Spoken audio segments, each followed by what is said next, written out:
He sprayed bomb paint all over a multi-million-dollar painting while planning to steal a multi-billion-dollar safe located upstairs. The box he painted matched the exact size of the base of the safe. Meanwhile, his partner did the same thing on the lower floor. They then attached microbombs to the ceiling as detonation point. In an instant, the safe crashed through 2 floors and landed on a boat prepared by their accomplice waiting below. By the time security realized what was happening, they had already sped away in the boat. Security immediately sent people to chase them. However, it was all just a diversion.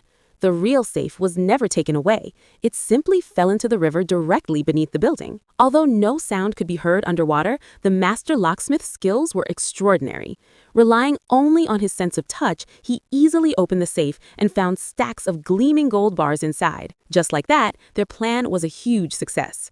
$1 billion was enough to make them forget all their problems. But the bearded man wasn't satisfied. He wanted all the gold bars for himself. So he came up with a cruel plan. On the way back, he ordered 2 cars to block the gold transport vehicle from the front and the back. He personally overpowered Jason, who was driving, and instructed his men to take all the gold bars. To avoid revenge, he even decided to kill his former partners. Cornered, Jason had no choice but to take a risk. He quickly steered the car into the roadside barrier and plunged into the icy river beneath the bridge. But the bearded man still refused to let them go.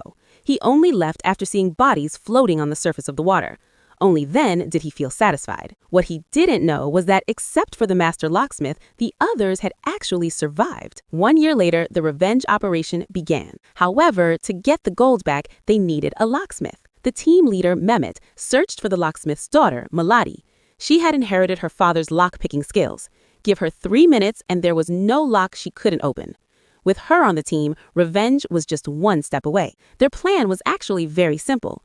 First, the team's computer expert would hack the bearded man's phone to monitor his every move.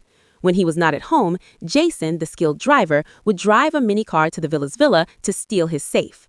To make sure everything went smoothly, they placed lead blocks equal in weight to the gold bars in the car and conducted a simulation test on a rocky road. However, the results were disappointing. The small car couldn't handle that much weight.